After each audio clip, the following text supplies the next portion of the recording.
Hi, good evening to everybody, and thank you very much, Tamar, for introducing me. We are starting a fascinating four-part series.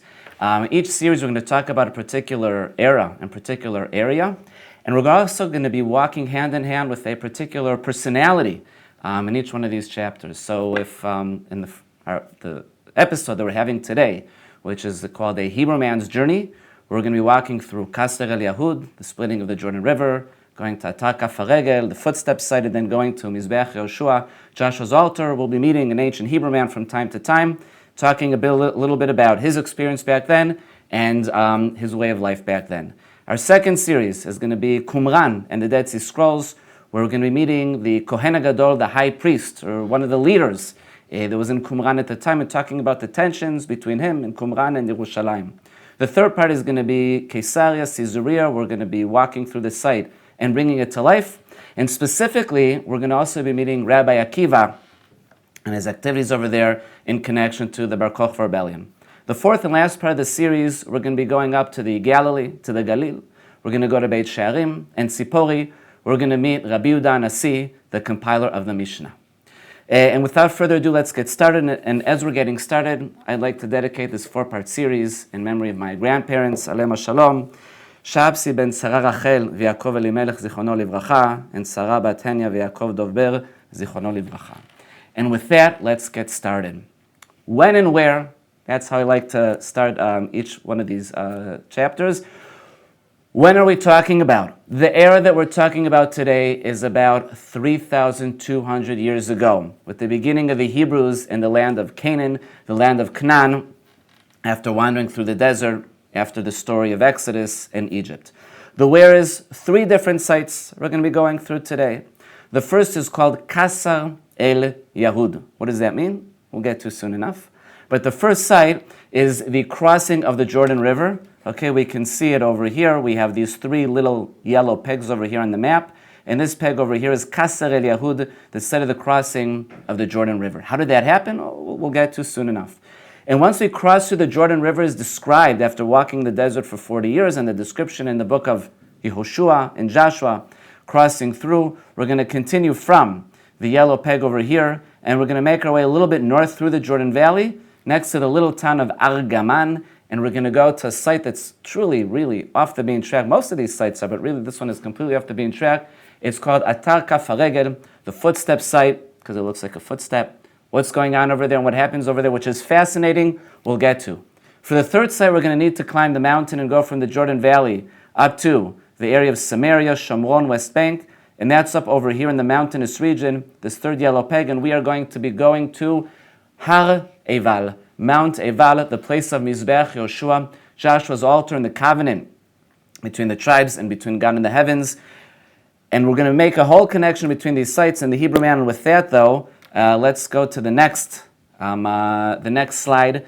Took off all the borders, took off all the sites as we know them today, because we want to go back now from the 21st century to 3,200 years ago.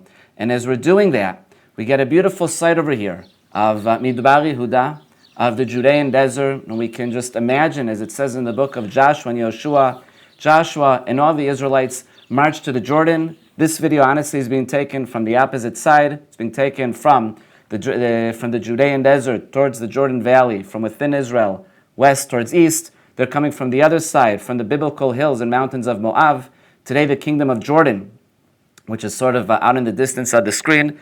After walking in the desert, story of Exodus, 40 years, Moshe Rabbeinu, Moses passing away, being buried on Har Nevo, on Mount Nevo, mourning him for 30 days, then coming down to the crossing site, which is about to happen, sitting there for 3 days, and now it's going to happen. Now, I have to be honest with you, a lot of times, you're trying to get accepted to different places, to do different kinds of guiding, and go places in an interview. Sometimes people will ask me, who would you most want to sit with on a cup of coffee in history?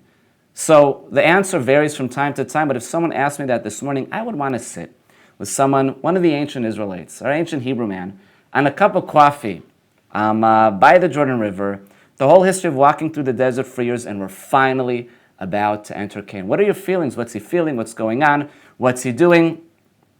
Let's make our way to there. Okay, we have a nice picture over here of the general area where they're crossing through. We can see the northern area of the Dead Sea. But again, they're coming from the other side from the distance in the picture over here. They're coming in the direction of where this picture was taken from. As we're traveling around, want to meet a camel, speed distance, and the speed limit allotted, being a little humorous on our way to our site.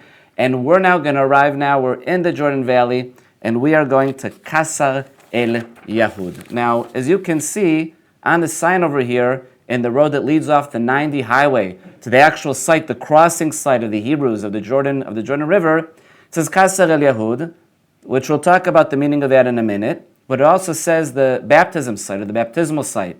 Now, if our story goes back to over 3,000 years ago, you have traditions that live on for years and for centuries. And roughly 2,000 years ago, at the end of Second Temple era, we have the beginning of Christianity. You can just imagine we have the tradition of the crossing the ancient Hebrews in the Jordan Valley over there, and that also connected the baptismal site of Jesus and John the Baptist. So today it's also a Christian site, a baptism site. That's not what we're focusing on, just pointing that out because it's part of the site and it's also on the sign. But we're talking to you about Qasr al-Yahud. What does Qasr mean? Okay, so it can mean a couple things. El-Yahud in Arabic is Jews, Jewish. Qasr can also mean a castle of the Jews, or it can also be Qasa, which means the breaking of the site. We're inside of a massive rift over here. It was broken during the crossing of the Jordan River, all right? Maybe an earthquake created the scenario where you can cross through. What am I talking about? Earthquakes, crossing through.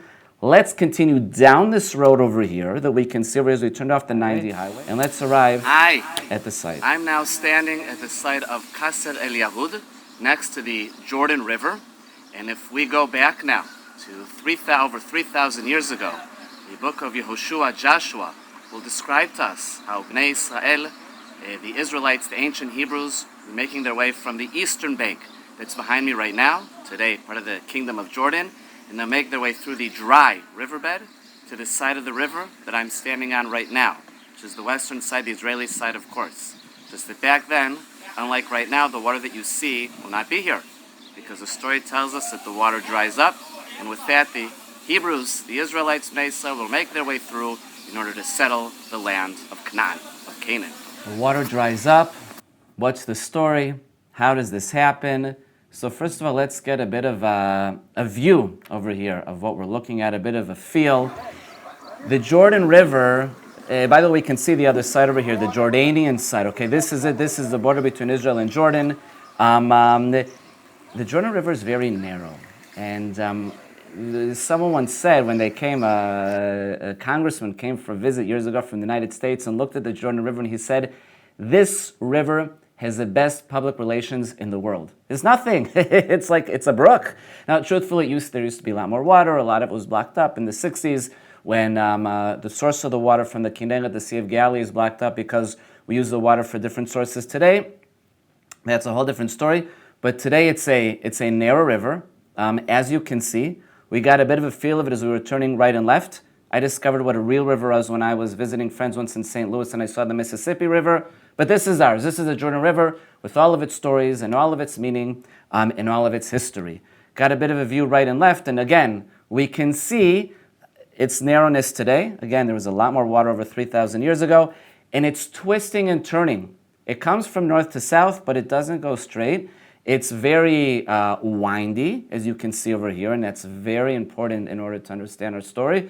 And in addition to that, as we're getting this view over here of the Jordan River, this is a view, the top of the screen is north, the bottom is south. We're somewhere closer to the southern area and end right now. I want you please to also notice the bedrock that's on the right and the left. And the bedrock that we're going to emphasize a little bit more in a minute is called chavar. It's a kind of a clay. Why is this important? Because this helps us to understand how the water stops flowing inside from time to time. And let's jump into the story, because we said, of course, we're walking with our Hebrew man, very excited, him along with the ancient Hebrews, Bnei Israel, finally, after walking in the desert for years, 40 years, as the Torah tells us, we're about to make our way in to the promised land, Eretz Canaan, into Canaan. But there's a whole process. There's a procedure. The Kohanim, the priests, will walk forward with the Aron HaBrit, with the Ark of Covenant and the tablets. They'll walk ahead of our Hebrew man and everybody else. and they're going to step into the Jordan River. The water will stop flowing, and we will all follow them. And if I quote Yoshua, Joshua, it says like this, you're welcome to read along with me from your home. It says, now the Jordan keeps flowing over its entire bed throughout the harvest season. A lot of water at the end of the winter, harvest season. It's been raining all winter. But as soon as the bearers, the Kohanim, the priests of the ark, reached the Jordan, and the feet of the priests bearing the ark dipped into the water at its edge, the waters coming down from upstream piled up in a single heap a great way off at Adam, the town next to Zaretan. And those flowing away downstream to the Sea of Arava, the Dead Sea, ran out completely. So the people crossed near Jericho. Piling up, stopping somewhere north, suddenly the river growing dry. What's going on over here? So if we look at the map that's in front of us over here, let's understand the places and the names. So the northern site that it said was Adam Zaretan, which is the area over here. Today it's called the Adam Bridge or the Damya Bridge. And about 30 kilometers, 20 miles south of that, we come down the windy Jordan River with the Chaval clay bedrock next to it. Please remember these details. We'll make our way down and we'll come to this site that's over here. This is our crossing point, Qasr al-Yahud, but it says the water dries out all the way to the Dead Sea, which means this whole section over here is dried out, and the Hebrews, Bnei Israel, who are on the eastern side, on this side over here, are going to make their way through. Now, think about it. You have, as the Torah tells us, 600,000 men over age 20. You have a large group of people. You're not going to exactly cross single file. You need a wide area of miles to make your way through, and they're crossing through this area over here. Now, the water is going to dry up. A miracle. Like in the Red Sea before when they were crossing, when they were running away from the Egyptians. Well, a point to be made about this miracle, natural phenomenon, did it miraculously happen exactly when it needed to? We'll get to that in a minute. But what can help this happen is the kind of clay, the chaval, the clay bedrock that is running along the sides of the river that I keep mentioning time and time again. It's easy to move it. Okay, this is just on a random day that I went down to create this virtual tour. I took my hand and I dug into the bedrock, and look how easily it moves. This is not like your classic limestone or basalt rock that you see around a lot of Israel. You just stick your hand in and you can touch it and you can move it. Imagine what happens when there's a storm, when it's raining a lot, okay, when it's windy. What will happen is these hills are simply going to collapse from time to time. Now, this picture over here actually is not a picture from the Jordan Valley. It's a picture from Nachal Chavarim, the Chavarim River, which is in the Negev Desert. But it's the same idea. We can see what this kind of bedrock looks like. It's a kind of a beigeish kind of bedrock, clayish, and it can move as a result of weather elements. What I have over here are 4 different noted instances throughout history. I'm sure it happened many, many more times, but 4 noted instances throughout history which describes the bedrock along the Jordan River, the chavar, the clay bedrock, sliding down into the river and simply blocking the flow of the water, which is what the Tanakh, what the book of Joshua is describing to us. So let's go back to several hundred years ago. The year is 1267, all right? And think about the book of Joshua and what it says over here, what this Arab historian writes. He's going to write, the waters of the Jordan split until there was no water left. People then quickly lit fires and took advantage of the situation. They fixed the columns. They were busy building a bridge before, which kept getting destroyed because of the water. Now there's no water. They fixed the columns for this bridge and strengthened them. Now I want to know, what's the source of this? They sent to find the source of the occurrence. Riders rode quickly and found that a high wall of earth, our chavar, our clay bedrock, that was overlooking the Jordan from the west, that's the Israeli side of today, collapsed into the Jordan and blocked it. The river was split from the middle of the night until a quarter of the following day. The splitting of the Jordan River several hundred years ago. Let's go to 1546, about 500 years ago. The Jordan dried, and people walked through its dried out area. This lasted for 3 days. That's a lot. This was because 2 large mountains fell into the Jordan. The earth split by opening its mouth and swallowing the water of the Jordan. It can go back to 100 plus years ago. 1906, the waters of the Jordan split for 10 hours. 1927, okay, in the earthquake of 27, a 150-foot high wall on the western bank of the Jordan collapsed, blocking the flow of the stream for 20 hours. Witnesses claim that you could walk through the dry areas. You get the idea. This is the story of the crossing of the Jordan River, but coming to today. Look, let's continue reading the story of the crossing of the Jordan River. We're with our Hebrew man. We're entering inside. The priests are already there. The minute they stepped foot into the river, the water stops flowing upstream. We're making our way through. We've come from the eastern side up to the western side, the side of the kingdom of Jordan today to today's Israeli side. And then let's go back to the book of Joshua chapter 4. As soon as the priests who bore the Ark of the Lord's covenant, Aaron and the Luchot, came up out of the Jordan, and the feet of the priests stepped onto the dry ground, the waters of the Jordan resumed their course, flowing over its entire bed as before. And our Hebrew man is looking at this and he's going, wait, is this a miracle? Is this a natural phenomenon? We have, a natural phenomenon, as we saw, happens time and time again, especially in that area. By the way, the Jordan River is sitting in a massive tectonic rift. You have earthquakes often. Natural phenomenon. The clay will fall into the Jordan River and block it. But it happens exactly according to the biblical story. When the Kohanim, the priests, step their foot inside, it's blocked. They step out, the water continues flowing. It's a miracle. Is it a miracle that happens of a natural phenomenon that's happening specifically when they enter inside? Each one can look at it how they want, and I would want to sit on a cup of coffee with their Hebrew man to think about it, to say, wow, right now, just as we came in, they stepped out, the water flowed, the water stopped, and now we're in the land of Canaan. And we're going to continue to our next site. We're going to drive out. Here's the road that leads off the 90 highway. Drive for a few minutes. You get to this site if you want to go. It's free, no problem. You enter inside. If you're going in the summer, bring a lot of water with you. It is hot. Going in the winter, it's a bit more pleasant weather-wise. And we're going to continue now. A dozen miles north, still in the Jordan Valley, to another site. And we're now going to what's called Atar Kaf Haregel, the Footstep site. And we're going to drive off. There's a sign to Al-Gaman, the small town over there. Since the site of the Footstep site has no basic amenities, no bathroom, no nothing, and no shade, okay, take that into consideration if you're going in the summer.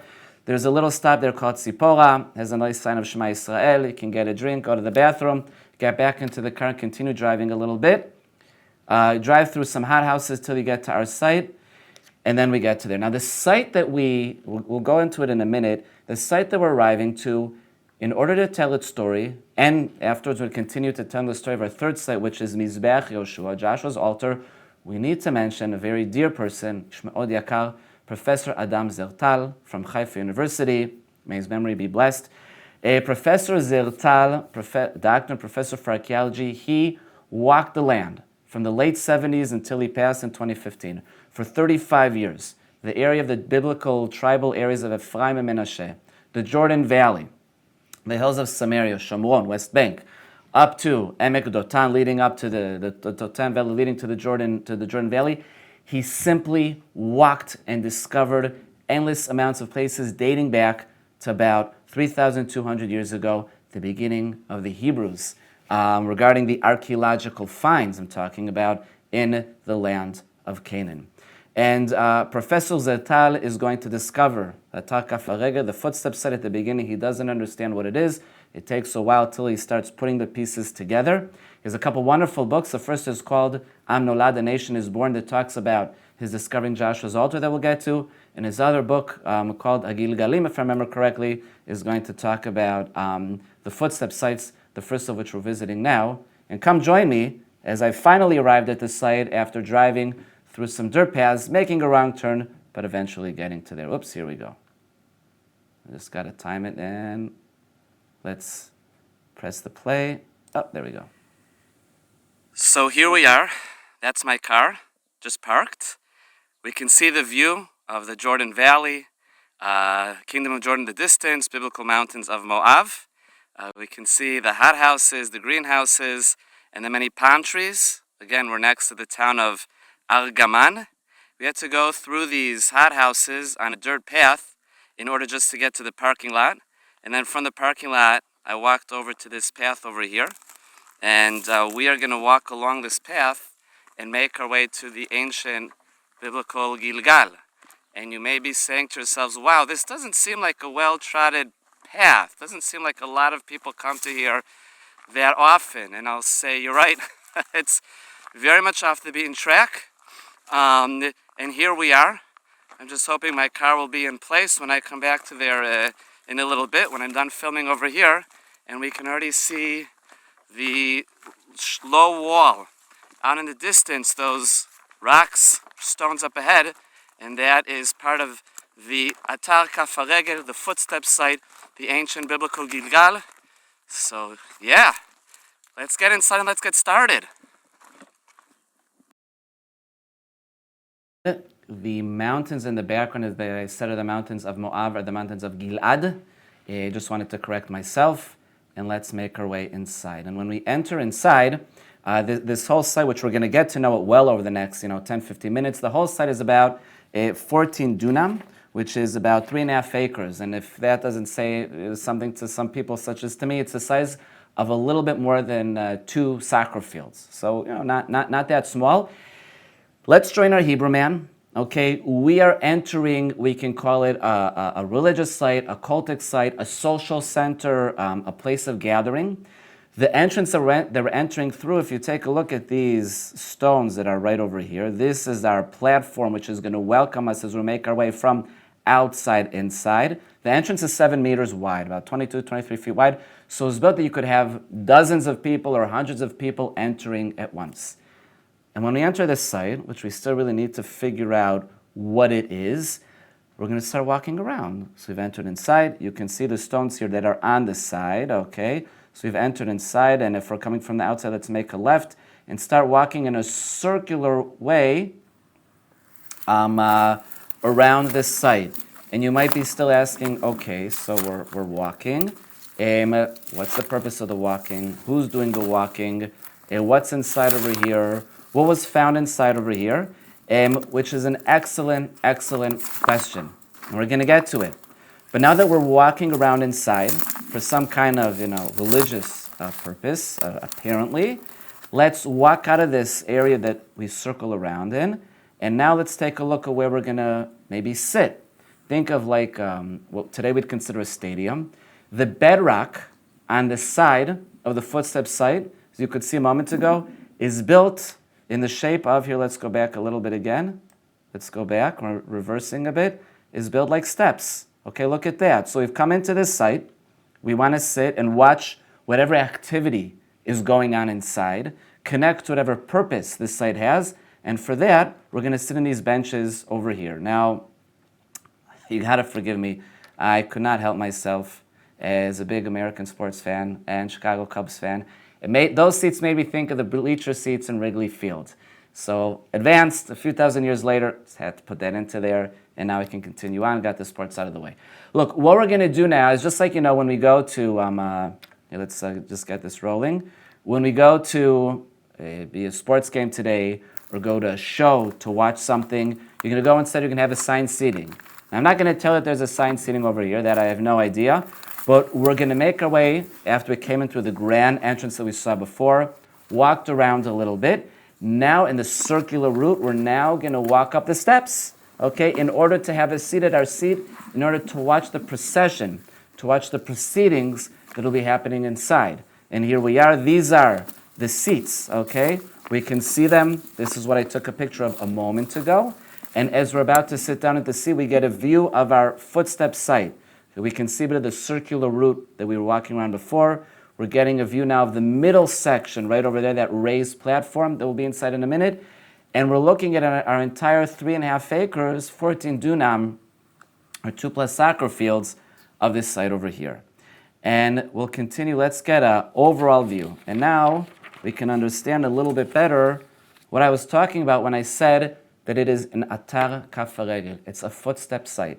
Let's take a look at this. This is an aerial view. Let's first of all understand where we walked in from, where we walked, and then try to understand this site, what story, and I'll even say dramatic and fascinating story, is it telling us from 3,200 years ago when the Hebrews entered the land of Canaan. So we entered from over here. This is it, our wide entrance. We came inside. These were the stones, the platform, that we are welcome at, if you want to call it that, when we came inside. Here we can see the path, the route that we walked through. You can see this path goes all the way around, okay, one side, and then we continue to here. We can see how the path continues going around on this side over here. Once we were inside, we saw the steps. See the steps? These are the steps over here, okay? The benches, call them more benches, not steps. We came up the steps over here, and then we sat along the benches that are over here. Now, we can see, here's the ankle, okay, making its way around. We come around from the area of the ankle, the back of the foot, and we're going to come up to the front of the foot over here, and we can see it's a little wavy, all right? These are the toes in the front area of the foot over here. And as we make our way around to the northern side, this is the northern side, we can see a little something sticking out over here. Now this is a right foot, all right? Now if you feel your right foot, you'll feel that, when you make your way around your toes, on the left side you have a little bone sticking out over here, and it continues like this. So what is the meaning of the fact that we have the shape of a foot over here? Now, by the way, there are 6 sites. This is one of 6 sites that Adam Zertar discovered from the Jordan Valley, going up to the hills of Shomron of Samaria. He discovered them over the years when he was excavating, and he's trying to understand what is their meaning. What are they doing over here? Why is it very obviously in the shape of a foot? Before we get back to that, let's delve back into this, deep into this site, and try to understand a little bit more what we have, okay? We have a raised platform, mysterious, what's it for? Okay, this raised platform over here, it's about 25 on 40 meters in size, which is about 70 on 130 feet size. Okay, that'll be over here. We have a mizbeach, a little altar, which is over here, which is about 1 meter, 3-4 feet raised above the ground. Let's go a little deeper inside to get a bit of a feel. Here we can do like a 360-degree turn of the platform that I was inside. And on the picture underneath, you can also see the wall over here that's around it. What was this platform used for? Is a good question. I mean, I can just imagine in my mind, along with our Hebrew man that we're sitting with, along with hundreds or thousands of people that could fit inside, we're sitting in the benches, okay, that we saw before, and looking at some kind of activity, pulchani activity, cultic activity, religious activity that'll be going on in the middle section in this raised platform in the middle over there.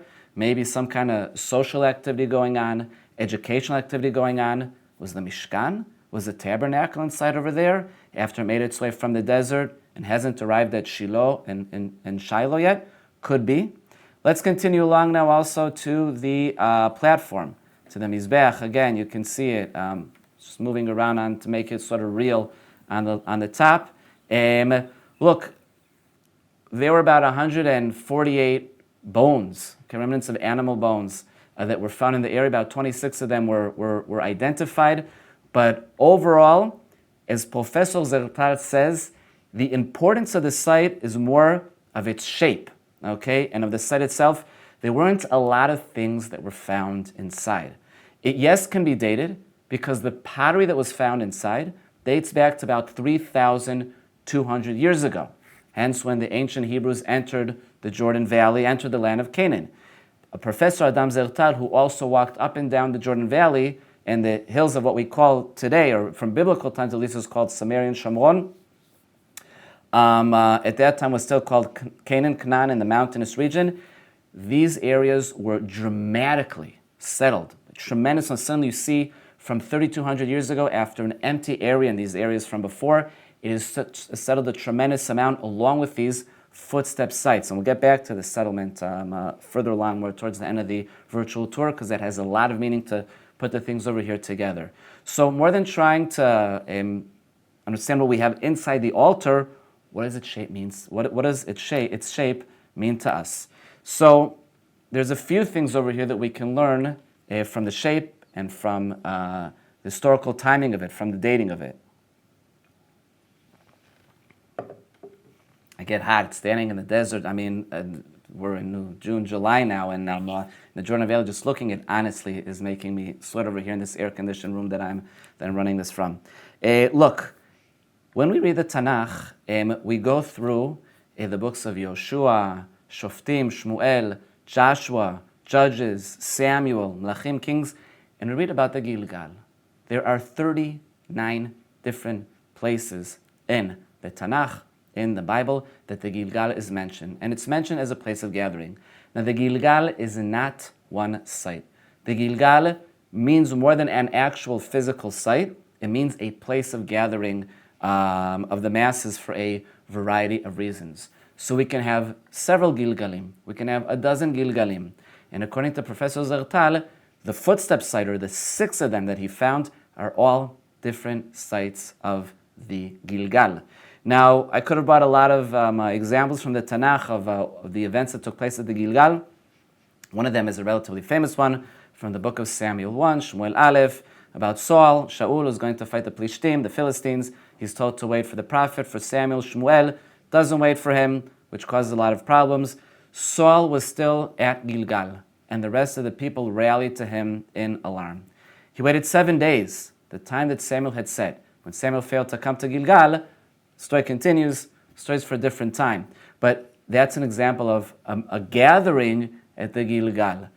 What do you do at the Gilgal? It can be a local, what we'd call today a local community center, educational purposes, social gathering, decision-making, worship center that I mentioned before. Professor Zertal also talks about, listen to the word itself. Gilgal, Gal, it's an onomatopoeia. Gal, Galal, Agol, Gilgal. We saw the Footstep site, which is a round shape to it, so that also very much connects.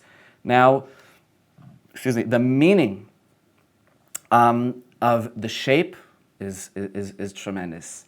And in my opinion, it's fascinating. And we're going to talk about maybe 3 purposes of the actual shape of the footstep shape.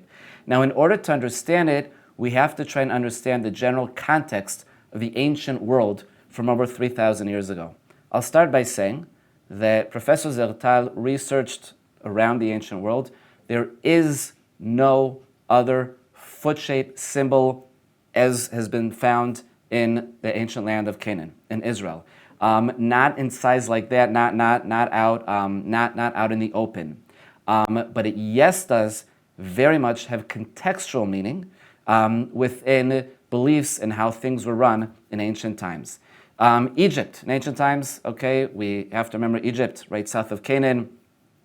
Ancient Hebrews being influenced, of course, by the Egyptians. We can talk about Tutankhamun, all right, the Egyptian pharaoh from about 3,300 years ago. Now, I want you to take a look at this picture over here. And in this picture, we can see Tutankhamun sitting on his throne. But what's important is the location of his feet.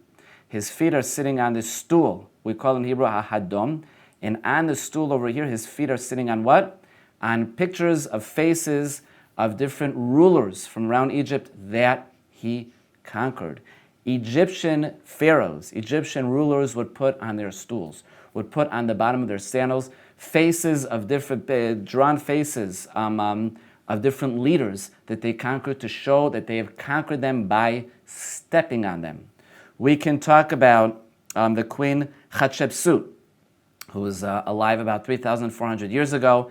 And what does it talk about Hatshepsut? It says, life, stability, and control and health. The foreign lands are at the foot, leraglei, are at the foot of the good Lord Hatshepsut. They saw themselves as Lord. She is a pharaoh queen as a Lord.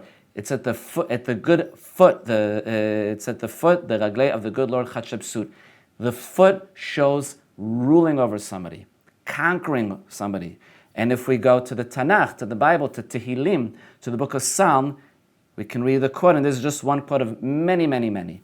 And it says in Psalm 110, Tehillim Kufyud, of David a psalm, the Lord said to my Lord, sit at my right hand, will I make your enemies your footstool. And we get the idea. The foot shapes that are found in the ancient, in Canaan, the ancient Hebrews, is showing the conquering of the land. Here we are, the ancient Hebrews, 3,200 years ago, are making our way through the land. We're settling it over here, and our footstep shapes over here is showing our settlement and our conquering of the land 3,200 years ago. It's showing our presence. Now, If that's basically showing our conquering of our enemies over here, as we mentioned before, not only are we conquering our enemies, it's also a symbol, as I mentioned before, of our presence over here, of our ownership of the land, conquering enemies on the bottom of your shoes, as we saw with the Egyptian pharaohs and with King David. Ownership of the land, we can go to Deuteronomy, to Sefer Dvarim, and what does it say regarding also your foot? Every spot on which your foot, kaf raglechem, treads, shall be yours. Your territory shall extend from the wilderness to the Lebanon, and from the river, the Euphrates, to the western sea. Again, your foot, kaf haregel, not only conquering your enemy, but also ownership and settlement over here of the land. And if we've conquered our enemies, and if we're present in the land, the footstep will also show the presence of God on the land. Because if we go to the book of all around the Tanakh, you see, we can go to Chronicles, Divrei Yamim, and it says like this: it's a personification of God's presence in the land. I wanted to build a resting place for the Ark of the Covenant of the Lord, for the footstool of our God. The footstool, or God's feet, is seen to be over here, present on the land. Again, it's a personification of God's presence over here. Or from the book of Isaiah, it says, thus said the Lord, the heaven is my throne, and the earth is my footstool. So if we have God's presence in the land, with a personification, of course, with his footstool, or his feet over here, we can see these foot shapes that are around the land is sort of coming up to what is making God's presence in the land tangible over here. We can also, later on, we also have aliyah laregel, going up laregel to the Beit Mikdash, to the temple. Okay, we're going up to the foot, to God's personification presence over here on the land. And if we entered through the Jordan Valley, we started settling ancient Canaan with our Hebrew man. Or if we'll go back for a minute to our Hebrew man, because we said, of course, we're sitting in a cup of coffee with our Hebrew man. So, let's do a little bit like this. Let's go back. Let's go back and sit with them for a minute. Here we go. Here we go. Aerial view. So we're sitting with our Hebrew man over here. Our cup of coffee, etc., and everything. We're sitting in the benches with him somewhere in back over here. We've come in with him. We're watching.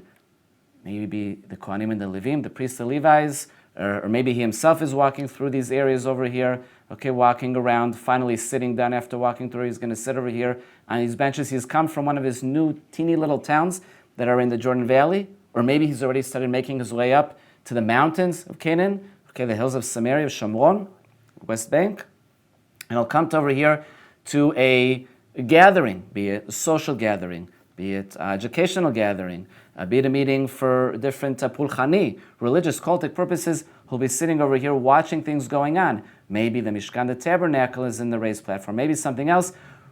But he's becoming part of a people over here after entering the land of Canaan. V'niyetem li le'am, you're becoming a people with it. This played such a large role in. But this Hebrew man still has quite the key role to play, which is going to affect us until today, over 3,200 years ago. But to get to that, we have to climb the mountain. So to do that, please put on your hiking shoes, take your knapsack, and of course, bottle of water and a hat after I'm a tour guide. So I have to say that. So we're going to climb the mountain now. And what we're going to do is like this. We are going to continue, if we made our way through the crossing of the Jordan River, and we were in the Footstep site, which is somewhere about over here. Now we're going to go up a riverbed, a dry riverbed called Nachal Tirza, the Tirza riverbed. Now we're making our way westward, a little bit northwestward, as we're making our way through Nachal Tirza over here. We're going to make our way up, and we've come up to the mountains. Today, West Bank, Shomron, hills of Samaria, and we have a specific goal. Our goal is this mountain over here, which is called Har Ebal, Mount Ebal, which is where the story of Mizbech Yoshua, the altar of Joshua, is going to take place. We have a covenant. We have a brit to create amongst ourselves, amongst the tribes, and with our Lord, our God, up in the heavens. We know where to go because in the book of Deuteronomy, in Sefer Dvarim, Moshe, who since passed, gives an exact geographical description, gives a GPS, turn on ways, in order to get to there. What does he say? He says the following. You shall pronounce. Okay, we're talking about the curses and the blessings, b'chod v'klalot, a covenant between ourselves and between ourselves in the heavens. You shall pronounce the blessing at Mount Gerizim and the curse at Mount Ebal. Both are on the other side of the Jordan, beyond the west road, achrei derech mevo hashemesh, near Gilgal, by the terebinths of Moreh, by Elonei Moreh. So let's take a look at this map and try to understand where it is. Because when you read a geographical description of the Tanakh and the Bible, they know what they're talking about. I find it to be very fascinating that you can literally, the writer knew exactly what he was talking about when writing in the Tanakh, where to go, what was around. Let's take a look. So first of all, we're making our way beyond the west road, Achei derech mevo hashemesh, the way that the sun is going. Sun rises in the east, okay, over here. The sun sets in the west. We're following the sun. We're following the sun along a path that makes sense that we'll walk. You're not going to go straight up a mountain. You have to go up a path that's relatively easy. So we'll walk up this path over here. And we have so much a settlement from 3,200 years ago in the Jordan Valley and in the hills over here of Shomron of Samaria that we'll get back to soon enough. Makes sense. This is V'niyeta lili'am. We are becoming a people, and we're going to be making our way to the Footstep site we spoke about, one of a few over here. We're going to be making our way up the valley over here, and we're going to get to the area of Mount Ebal, which is over here, in order to have this brit, in order to have this covenant. Now, what I wanted to do is to try to describe the location a little bit more. I took another picture from Google Earth, but if before, let's go back a minute, we're looking at it from above, and this is, we're climbing from east to west to Mount Ebal. The following view is being taken from over here, from west to east. So let's go back to over here. And as we're coming up to over here, what we can see is as follows. First of all, we have the Jordan River. We've been spending time till there till now. Here's the Tirza riverbed that we made our way through up to over here. And we're arriving, now here is Mount Ebal, okay? Here is Mount Gerizim, all right? We have another mountain that's important for the story. Here is, what we know today is Har Kabir, Mount Kabir, and it's also known as Elonei Moreh. The Tanakh tells us, it says, Sefer Dvarim, the book of Deuteronomy says the following, go to Mount Ebal, here's Mount Ebal. Between Mount Ebal and Mount Gerizim, we can see this valley over here, the curses and the blessings over here. You're going to be across from Elonei Moreh, okay, the terebinth of Moreh, which is over here, Mount Kabir. You're going to have a Gilgal in the area, and another one was found in the area over here.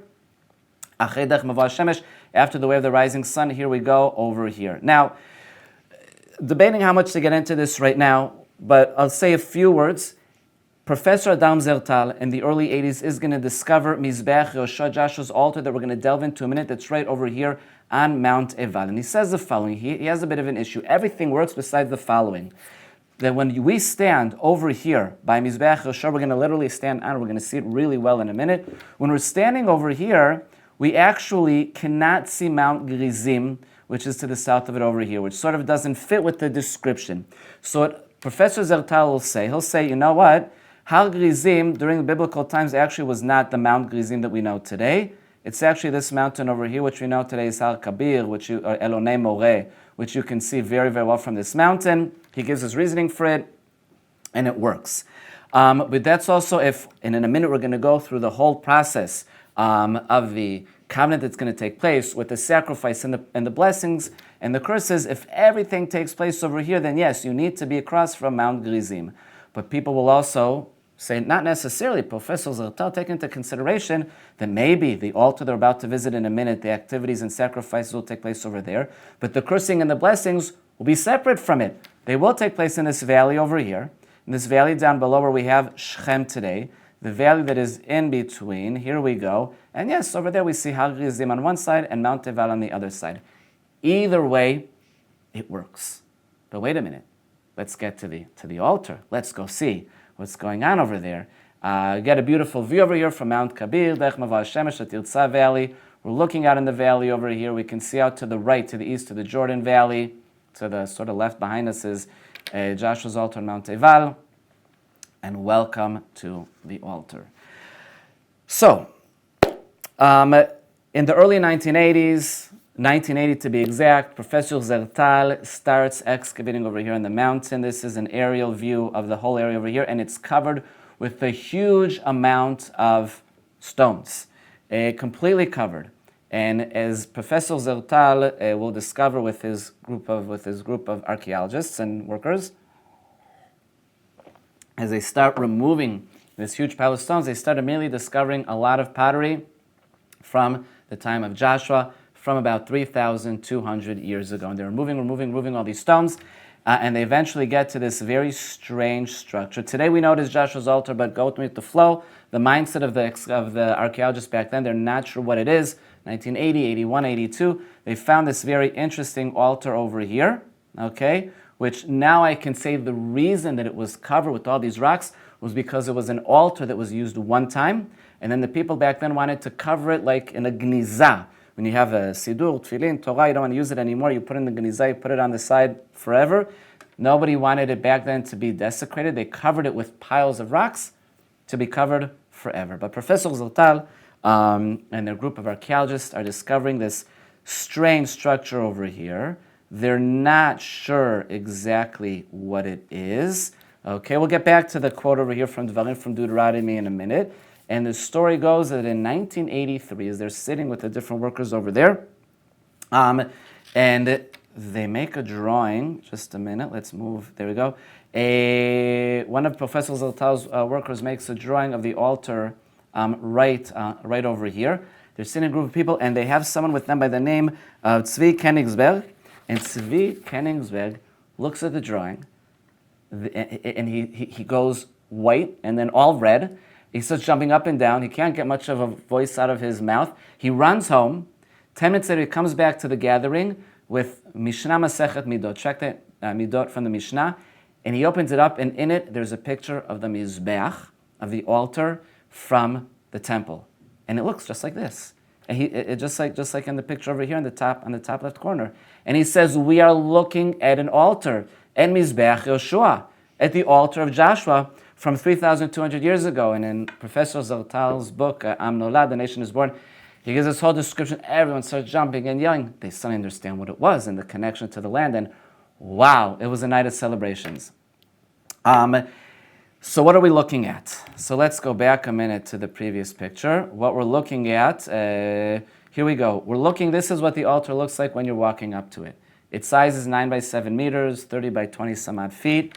And if we're coming to it, we have the ramp, and the ramp is right here. We walk up the ramp, the kevish as it's called in Hebrew, and we get to the top of the ramp, we get to the square area on the top of the altar. Now, easier to understand it from a bird's eye view. Okay, here is the kevish, the ramp, and here is the square area of the altar on top. Now, what we also have, just like you have in the altar in the Mizbeach in the temple, we have a secondary, it's called a sovev, the secondary altar that you can come up and that goes around on the side over here. Now, all these rocks were taken naturally out of the earth and put one on top of the other 3,200 years ago. There were no tools that were used to shape them. Just as it says in Dvarim in Deuteronomy, when it's describing how to make this altar, an altar of stones. Do not wield an iron tool over them. You must build the altar of unhewn stones, and that's exactly what this is. In addition to that, what they discovered inside underneath, okay, the top area over here, they took out about, when they removed the stones on top, they took out about 5 feet of depth of ashes, and inside the ashes they found about 1,000 bones of animals, of kosher animals, goats, sheep, that were used for sacrifices, all of them male, and none of them more than 1 year old. That's exactly what you're supposed to use in sacrifices according to the Torah. Also, you can see in this picture over here lots of little circles. They found about 100 of these little circles around the area, and in them pottery jugs, which have meaning. We'll also get to that in a minute. They were menachot. They were offerings that the people brought with them back then, and with wine and with bread and different offerings to the Mizbeach today, to the altar. Today we can see, here's a picture from Mechon HaMikdash, from the Temple Institute, of what the altar looked like also in the temple, and you can see the similarities. Look, we can see they found 1,000 bones from goat, sheep, beef, and fallow deer, and the goat, the sheep, and the beef are all described to be used for sacrifices in the Torah. They're all young males, like I said, and as it says in the book of Exodus and Shemot, what do you use for sacrifice? A yearling male. You may take it from the sheep or from the goats. It works. It absolutely works. In addition to that, they found 2 scarabs. A scarab is like an amulet. It can be used as an amulet, or something like a ring, or we put it on you. I'm like doing like this. You put it on you as some kind of good luck charm. Now, these scarabs were not found on Joshua's altar. These are just examples of scarabs, but they found 2 scarabs of Ramses II on them. Ramses II was the pharaoh, if you want to call it that, of the book of Exodus, apparently, dating back to about, as you can see in the years, over 3,200 to 3,300 years ago. It could just imagine a couple people in Egypt taking the scarabs of Ramses with them, walking through the desert, making their way into Canaan, and leaving it by the altar. A lot of jewelry was also found in there of the altar, including a couple earrings that are style of Egyptian earrings. So it all fits together beautifully like a puzzle. You have the Hebrews coming out of Egypt, coming through the desert, making their way into Canaan. We have our ancient Hebrew man over here, coming through his or her jewelry, his or her own scarab or whatnot, bringing their own mincha, their own offerings up to the altar. And ancient Hebrew, though, still has a key role to play. So don't go anywhere. After this happens, and we're going to get to the ceremony of what happened over there soon enough. But when we're done with the ceremony that we'll get back to in a minute at the altar, it's time to go home.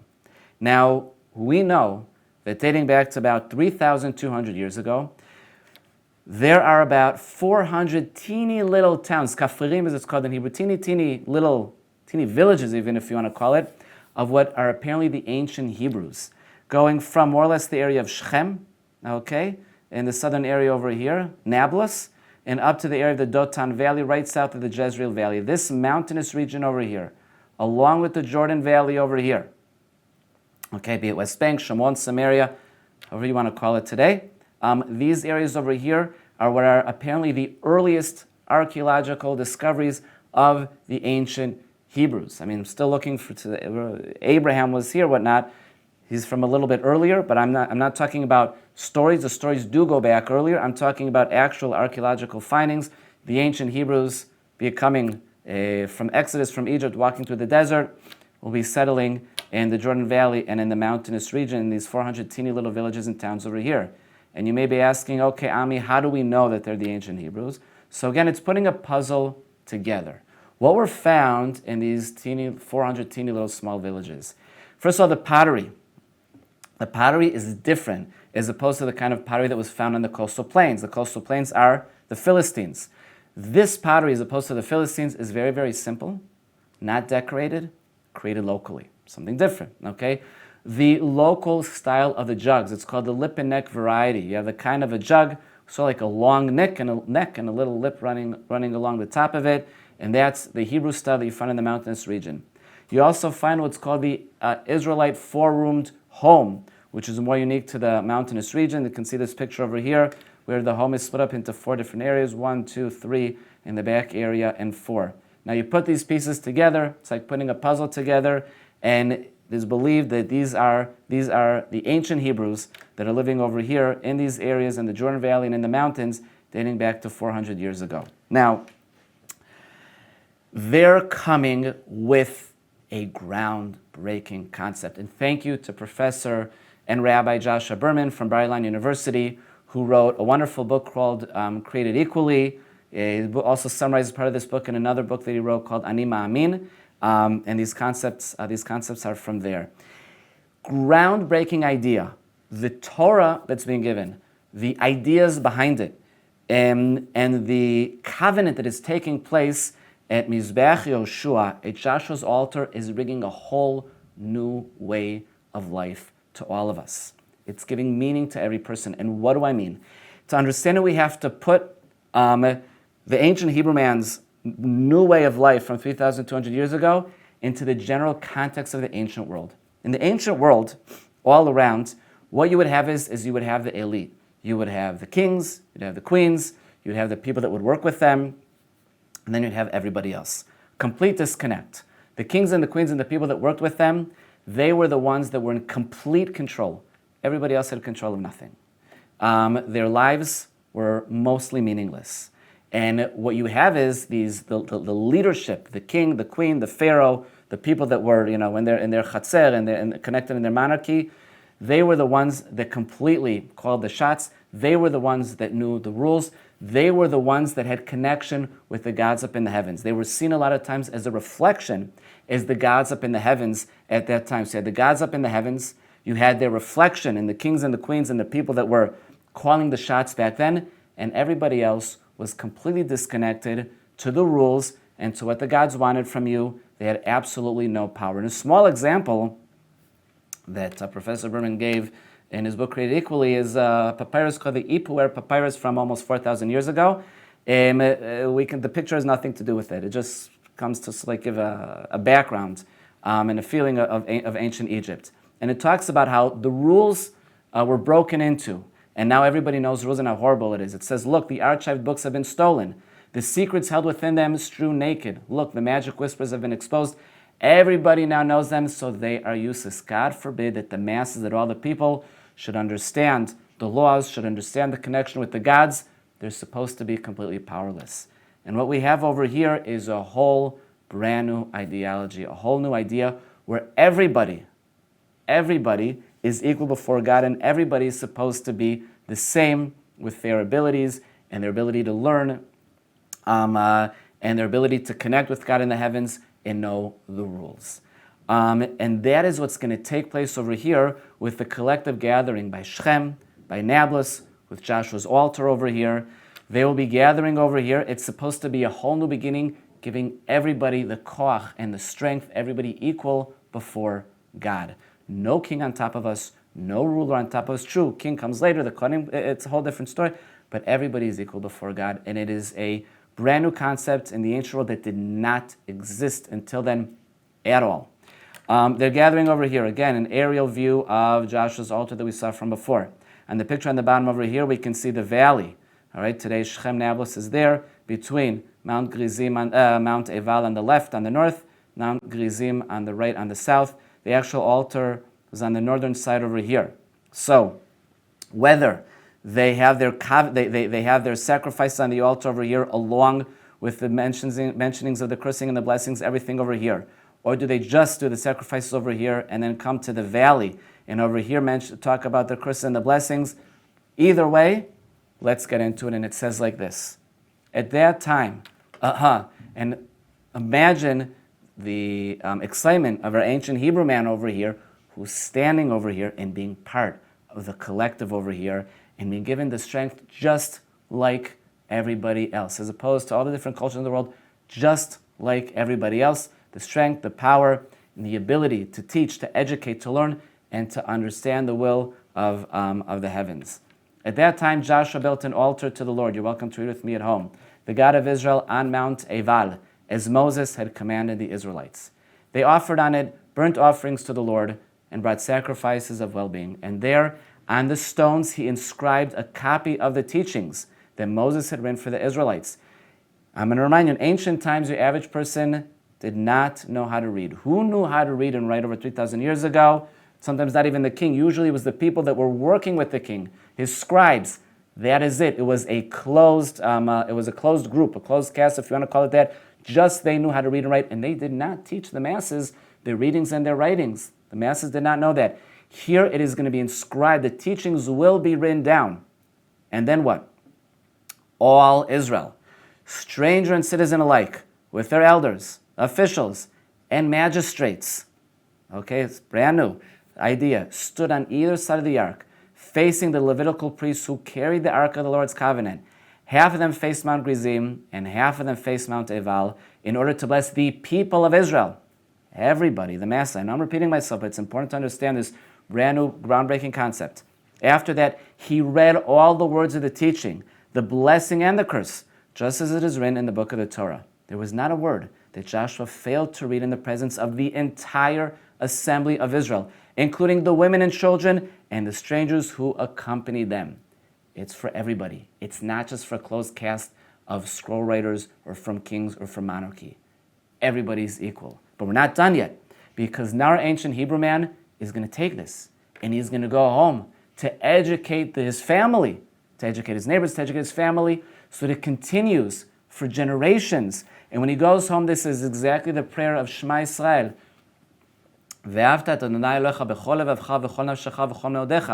והיו הדברים האלה אשר אנוכי מצווך היום על לבביך. And now into English. Therefore impress these words upon your very heart. So our average Hebrew man did not know how to read or write. Okay, just maybe the Levites, the priests, a very few amount of people knew how to read and write. So what do we do the rest? Because as opposed to the rest of the cultures, we also now need to know everything. We're going to impress it on our heart. We're going to remember it by heart. And we're going to pass it on verbally. And teach them to your children, reciting them when you stay at home and when you are away, when you lie down and when you get up. Bind them as a sign on your head and let them serve as a symbol on your forehead, and inscribe them on the doorsteps of your house and on your gates. And this is this whole new mindset over here where knowledge is for everybody. Practice is for everybody. We're all equal amongst one another and in front of the heavens. And this Hebrew man who made his way through the passing of the Jordan River, and also from there to the Footstep site, and then to this groundbreaking idea on Mizbeach Yoshua, was part of our experience today. Thank you very much. Send me questions via email. Next week in Qumran. See you there. Toda rabah.